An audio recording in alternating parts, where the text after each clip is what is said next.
Okay, everyone. We're all done reading each other's poems, right? I have something extra planned today, so if everyone could come sit in front of the room. Is this about the festival? Well, sort of. Ugh! Do we really have to do something for the festival? It's not like we can put together anything good in just a few days. We'll just end up embarrassing ourselves instead of getting any new members. That's a concern of mine as well. I don't really do well with last-minute preparations.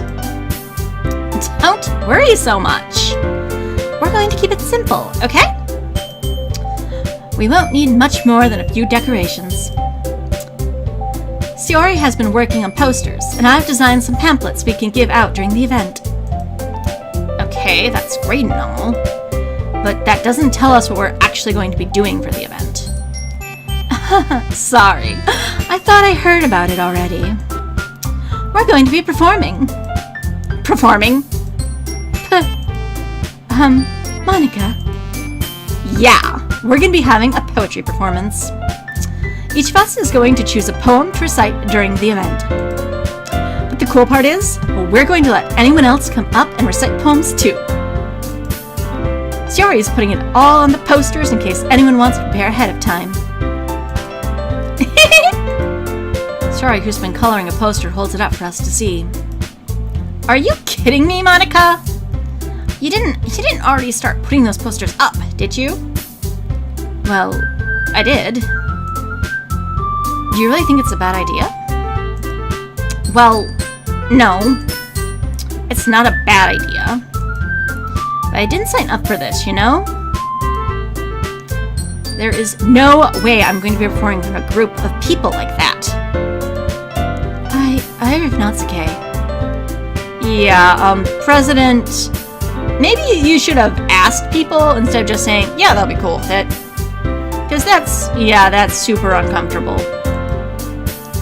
I could never, in my life, do something like that.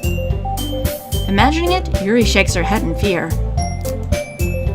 Guys? No, Sayori. I understand where they're coming from. Remember when Natsuki and Yuri have never shared their poems with anyone until just a couple days ago. It's a lot to ask for them to recite their poems out loud to a whole room full of people. I mean, they can't all be as awesome as me. I guess I kind of overlooked that.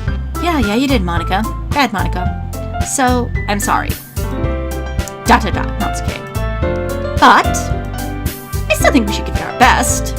In other words, bitches, we're still doing this. Get in line. We're the only ones responsible for the fate of this club. If we start the event and each put on a good performance, then it will inspire others to do the same. Or not. And the more people who perform, the better we'll be able to show everyone that literature, self-learned words, is all about. Yay! It's about expressing your feelings, being intimate with yourself, finding new horizons, and having fun. That's right. And it's those reasons that we're all in this club today. Well, I'm not. I was here for cupcakes, really. And a nap. Can I go to the nap club now? Don't you want to share that with others? To inspire them to find the same feeling that brought you here in the first place? I know you do. I know we all do. Not necessarily, no. And if all it takes is standing in front of a room for 2 minutes and reciting a poem, then I know you can do it. Natsuke, ... Yuri, ... Natsuke and Yuri remain silent. Girls, run! You're not going to get out of this. Sayori looks worried. I guess that leaves me no choice. I agree. I don't think it's too much to ask. And I violently disagree. I think that Sayori and Monica have been trying really hard to get new members. Have they? Have they really? The least we can do is help them out a little bit. Well, maybe, but... It looks like Nake doesn't have any arguments left. Okay, fine. I guess I'll just have to get it over with. Alright! Phew. Thanks, Natsuke. What about you, Yuri? ... Yuri dejectedly glances around at everyone else's expectant faces. In other words, let's put pressure on the quiet person, because that always ends well. I guess I don't really have a choice. That's everyone! You're the best, Yuri! This club is seriously going to be the death of me. Oh, gosh. You'll be fine, Yuri. But anyway, let's move on to the main event. Are you saying this is the main event? Are you ready? Is music just going to dance into your soul? Sorry, that's a RuPaul joke if you don't know it. I want each of you to choose a poem of yours. We're going to practice reciting them in front of each other. No way. Monica? This is too sudden. Well, if you can't recite your poem in front of the club, how would you expect to do it in front of strangers? Oh, no. Don't worry. I'll start off to help everyone feel a little bit more comfortable. Can I go next? Of course. As long as you're second to me. Now, let's see. Monica flips through her notebook to the specific poem she has in mind for herself. She then stands behind the podium. The title of this poem is The Way They Fly. Ahem. And okay, here's something that I think was a missed opportunity. These poems should have been voice read by different voice actresses. Also, because I really want to hear what these poems are. Plus, I want to know what each of the girls' speaking voices are supposed to sound like versus what I think they sound like. Monica begins reciting her poem. Her clear, confident voice fills the room. More than that, her inflection is pristine. She knows exactly how to apply emotion behind each line she recites, bringing the words to life.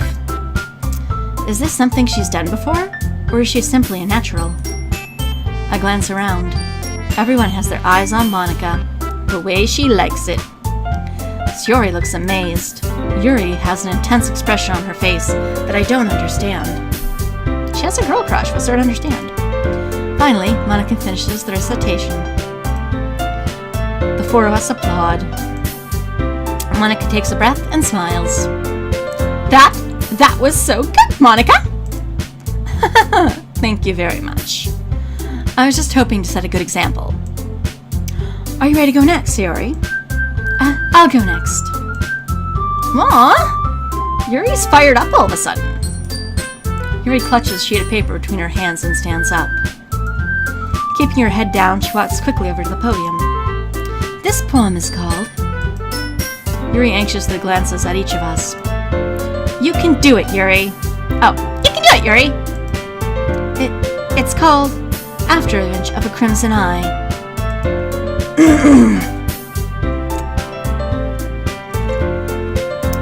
Yuri's voice shakes as she starts reading the poem. Just a moment ago, she practically refused to do this. Why is she suddenly putting in so much effort? As Yuri gets past the first couple lines, her voice changes. It's almost like what happened when Yuri gets absorbed into her books. Her quivering words transform into shapes, turn into sharp syllables of a fierce and confident woman. Good for her! The poem is full of twists and turns, and in its structure that she enunciates with perfect timing. Unlike me, who can barely string two words together. This must be a rare glimpse into the whirling fire Yuri keeps concealed inside her head. Suddenly, she finishes. Everyone is stunned. Yuri snaps back into reality and glances around her, as if she's bewildered even herself. Probably because she has. It's up to me to save the situation. I'm the first one to start applauding. Everyone joins me afterward, and we give Yuri the recognition she deserves. It's not that we don't want to applaud for her, but we were caught so off guard that we must have forgotten. As we applaud, Yuri holds the poem to her chest and rushes back into her seat. Yuri, that was really good. Thank you for sharing. Yuri, ... Looks like Yuri is down for the count. Okay!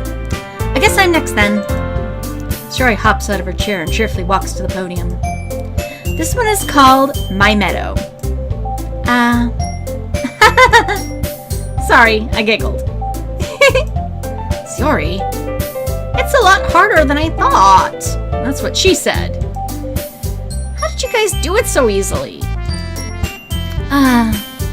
Try to think of it like you're reciting to others.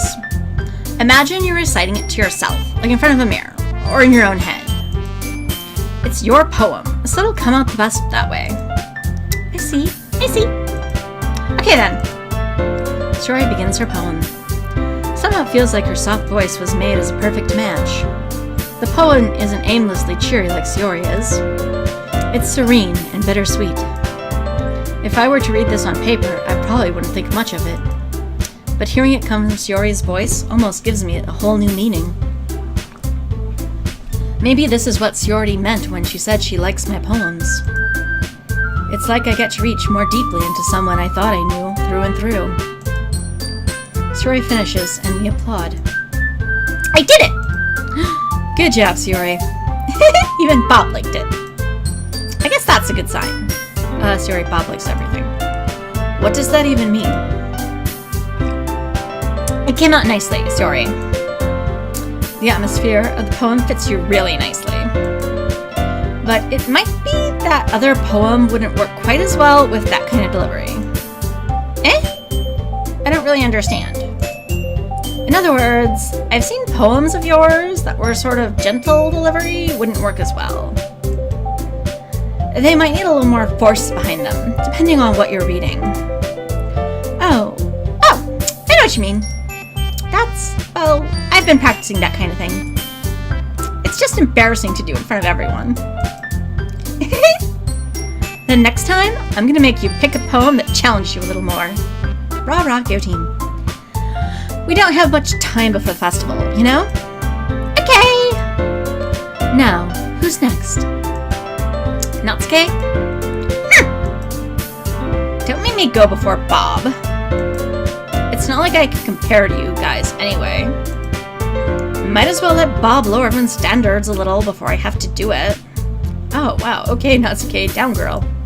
Natsuke. It's fine. I might as well get it over with. But it's not like I have much of a selection of what to read. I'll just have to go with what I wrote for today. I stand up and stand in front of the podium.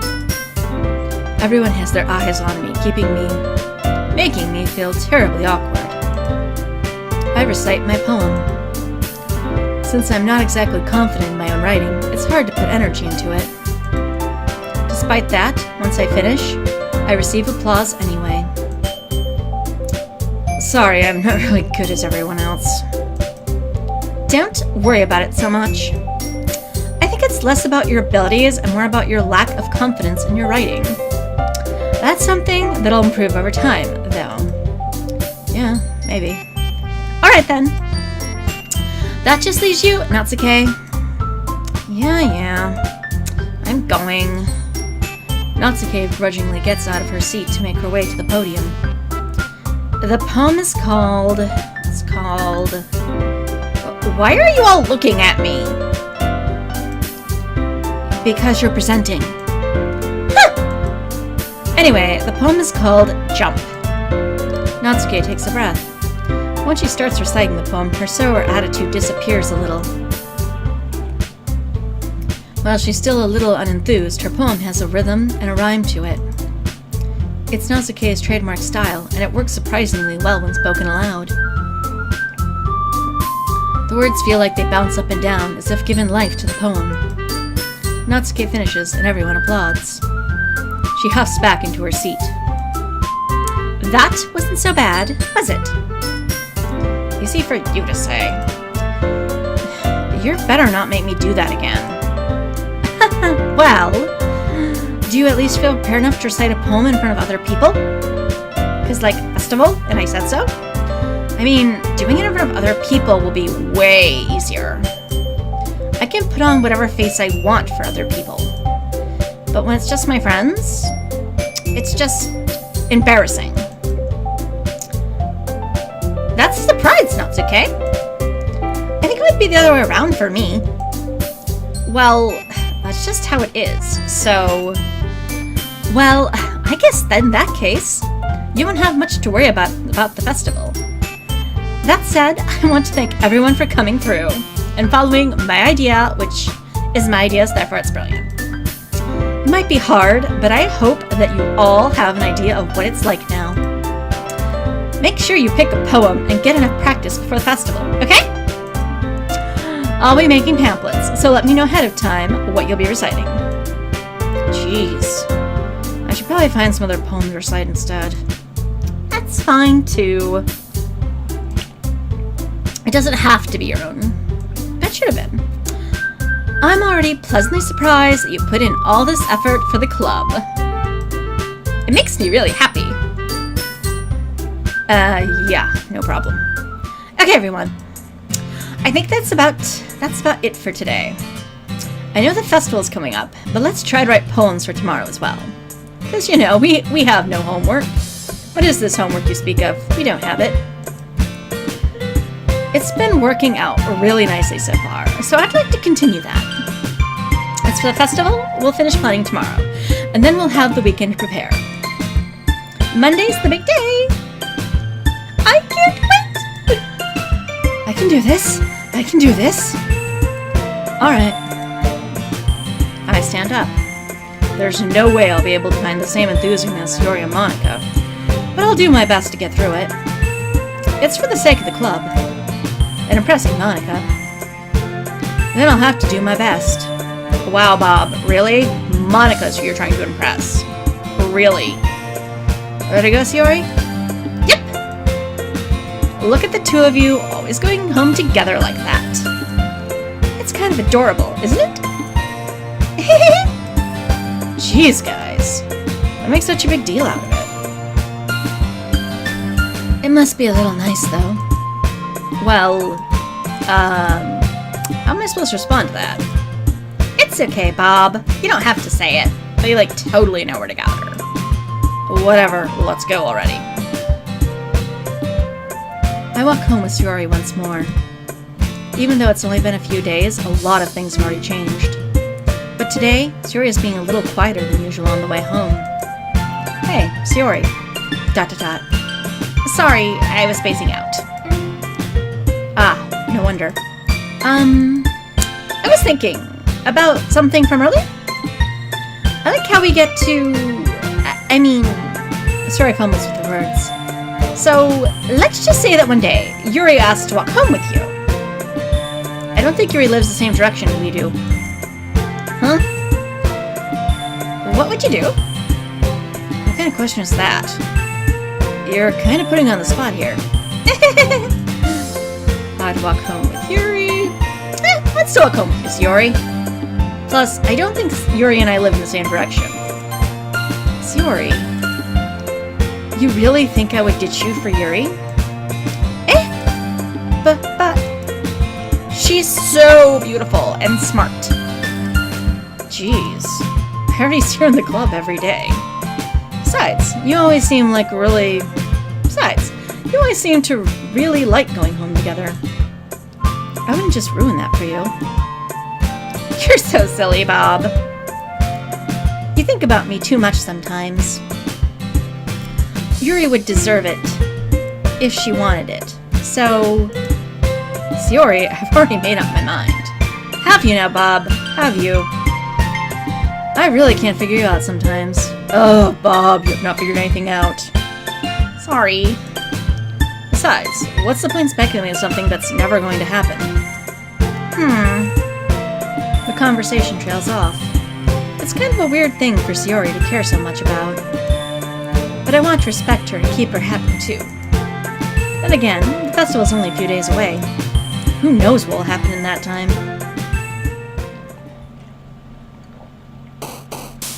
It's time to write another poem. In other words, watch me watch the screen trying to figure out what words I need to pick. Because I am not particularly good at this. Bum, ba, ba, ba, ba, ba, ba, ba, ba, ba, ba, ba, ba, ba, ba, ba, ba.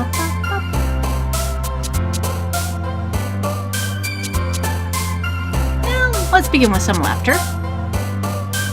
And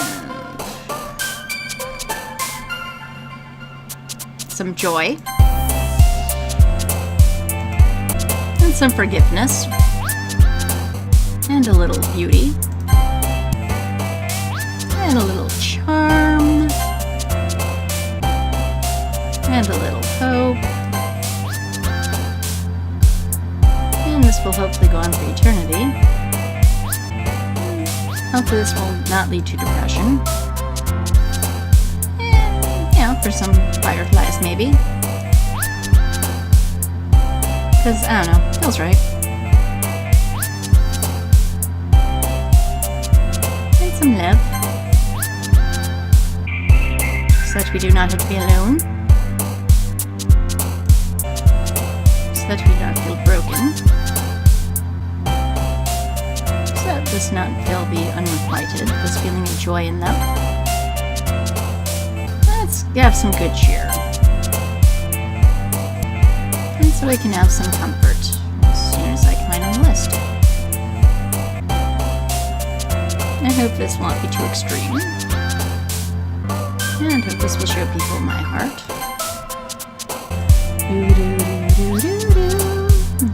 Hopefully this will not end in tragedy. So what? Trying to figure out which one to pick from these words. I think we'll go with Rain Cloud or 19. Looking over the world, trying to figure out which one goes next.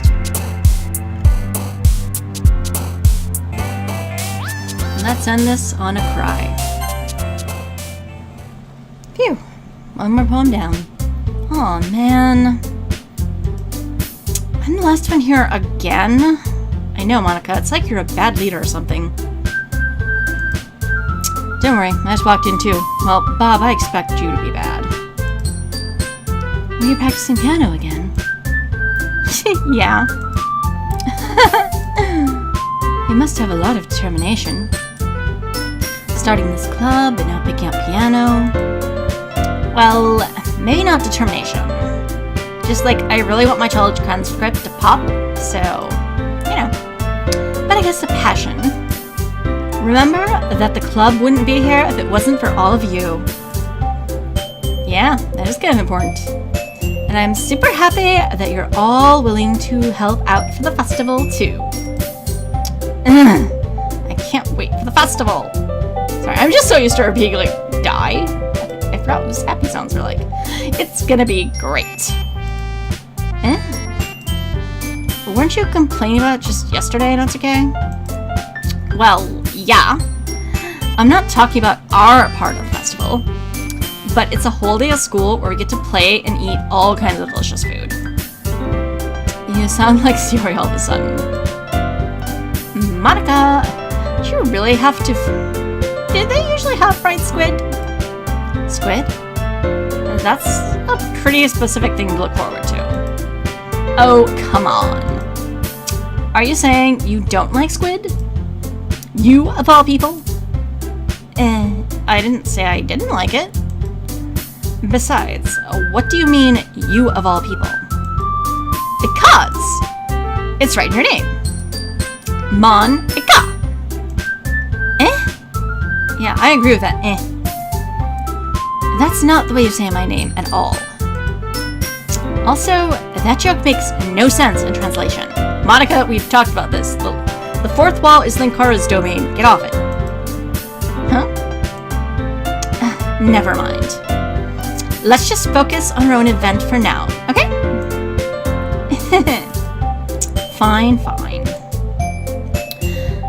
Your reactions aren't as fun as Yuri's or Sayori's anyway. They're really not. Excuse me? Where is here anyway? And why am I using Yuri's voice? Oh, there you are.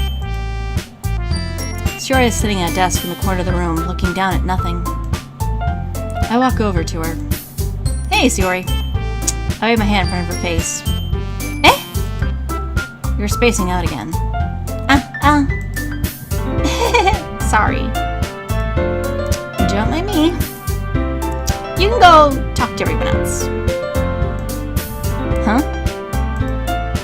Is everything alright? Of course. Why wouldn't it be?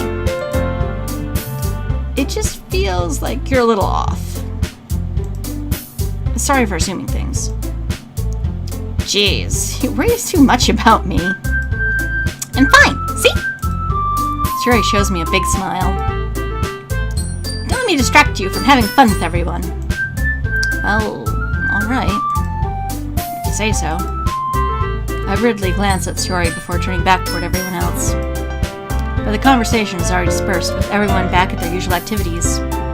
Maybe I should ask Monica if she's noticed anything about Sayori recently. Yeah, maybe you should. Since they've been preparing for the festival, they must be spending a lot of time together. I timidly approach Monica, who is shuffling through papers at her desk. Bob! What's up? Hey, this might sound a little strange, but... Did you see anything up with Sayori recently? Anything up with her? In what way do you mean? Maybe I'm reading into it a little bit too much, but she seems a bit downcast today.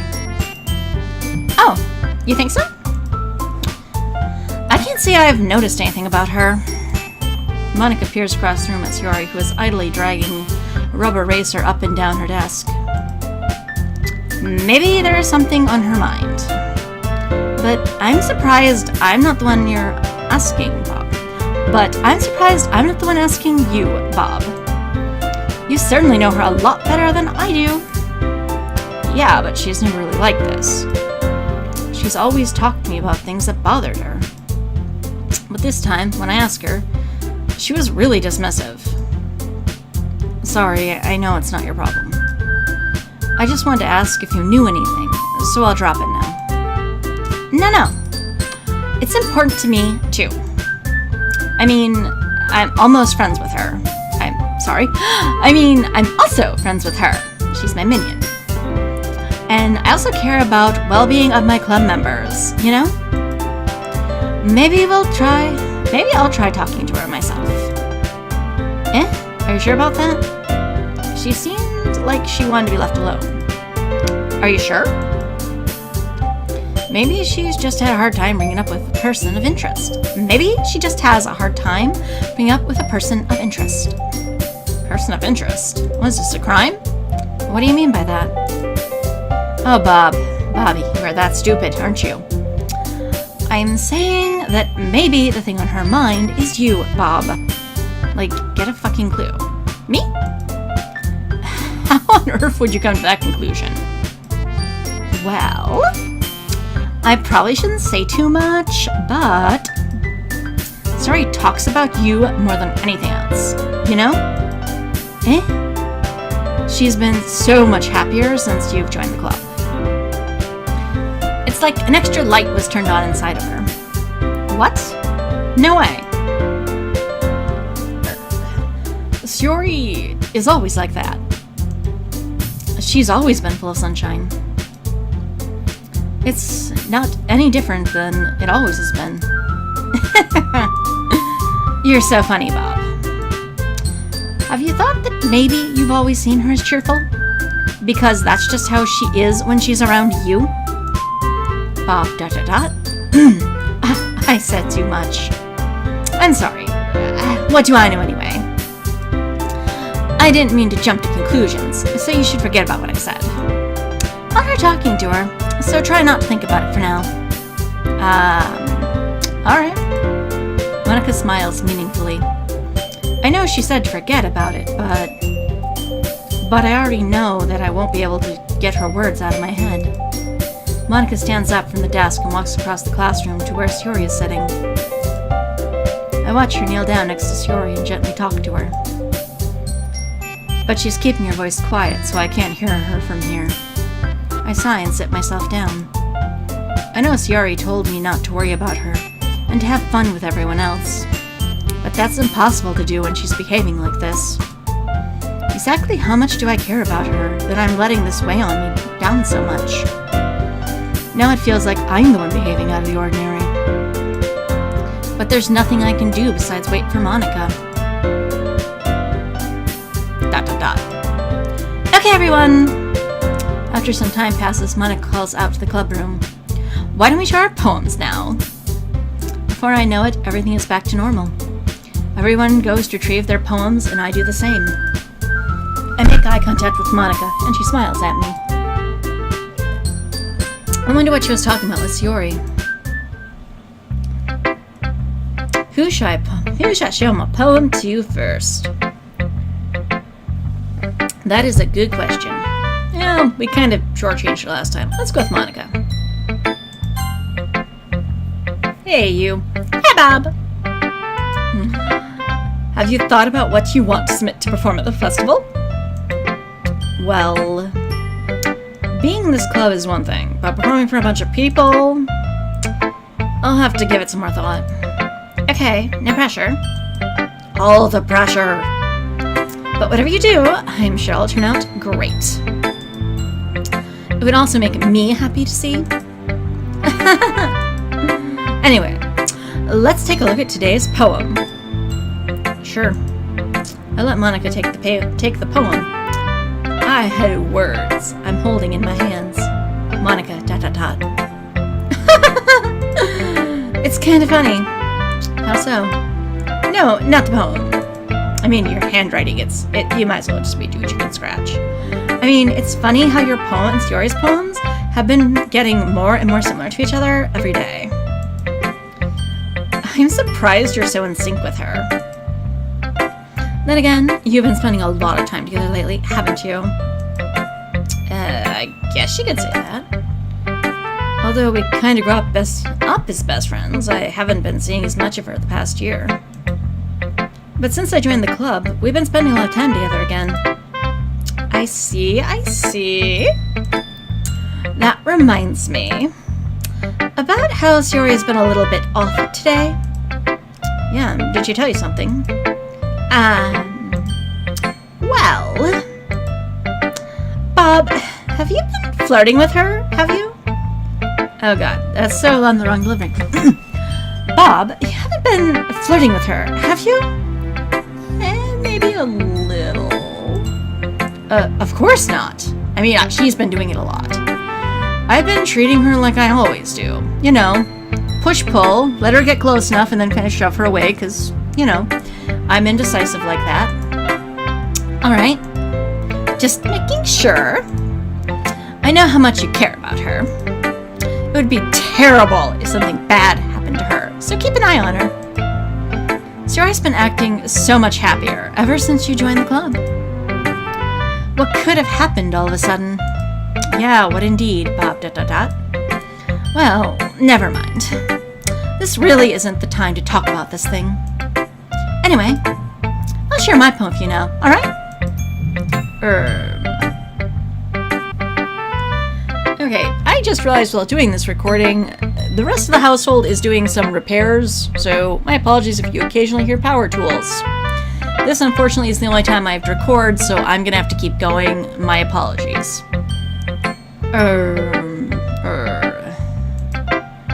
Alright. This time I won't off-click. I will read it. The Lady Who Knows Everything. Oh, she made an autobiographical poem. An old tale tells of a lady who wanders earth, the lady who knows everything. A beautiful lady has found every answer, all meaning, all purpose, and all that was ever sought. And here I am, a feather, lost adrift the sky, victim of currents of wind. Day after day, I search with little hope, knowing legends don't exist. But when all else fails, but when all else has failed me, I can read. When all others have turned away, the legend is all that remains, the last dim star glimmering in the twilight sky. Until one day, The wind ceases to blow. I fall, and I fall and fall and fall even more. Gentle as a feather, a dry quill, expressionless.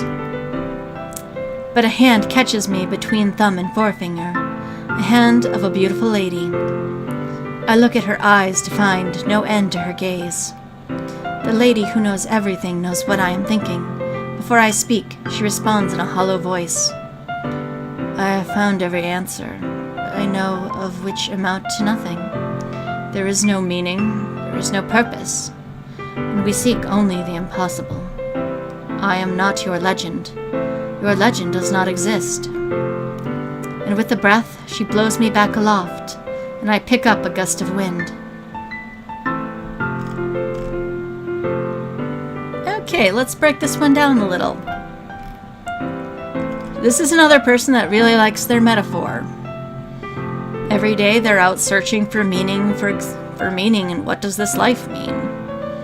And in doing that, we do sometimes feel like, well, clearly other people have it much easier. Clearly they know the answers. They figured this all out. And the reality is they haven't. But this person still keeps searching. Then she comes across this person she thinks is perfect, and they pretty much go, no, there's no meaning, there's no purpose. I'm not what you think you're looking for. And what you think you're looking for, perfection, it doesn't exist.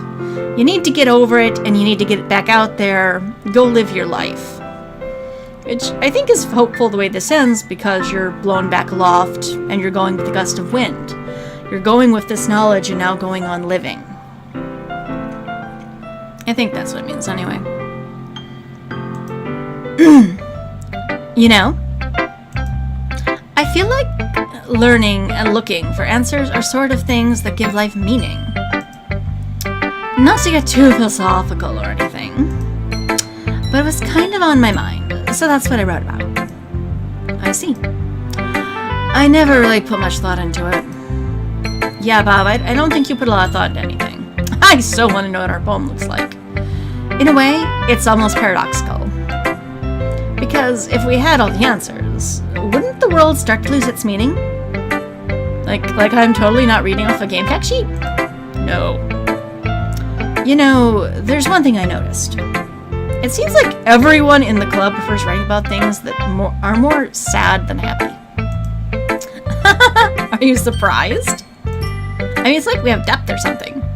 I mean, if everything was okay, we wouldn't really have anything to write about, would we? Humans aren't two-dimensional creatures. What now? That's not right. I think you know that better than anyone. You mean like how you're all one-dimensional? You mean one-dimensional. Exactly, Bob. Yeah, that. Anyway, here's Monica's writing tip of the day. Are you ever too shy to share your writing because you're afraid it's not that good? It can be really disheartening to get lukewarm response to something you put so much into. And I very much agree with this as someone who has gone through a lot of creative writing. And as someone that genuinely welcomes and likes critique, you know, working really hard on something and just getting back a smiley face about, well, what did you actually like about this? Yeah, it can be a little maddening at times. But if you find other people who are enjoying writing, then sharing becomes a lot easier. I think the right beta readers can help, but sometimes it's finding those people that's really tricky. Because instead of just telling you that your writing is good, or okay, or bad, they'll want to focus more on everything that went into it, and things you can work on. It's much more encouraging that way. It'll make you want to continue improving. It's almost like having your own little literature club, don't you think? Yeah, it is. Or, you know, an actual class for creative writing. That's my advice for today. Thanks for listening. Bye-bye.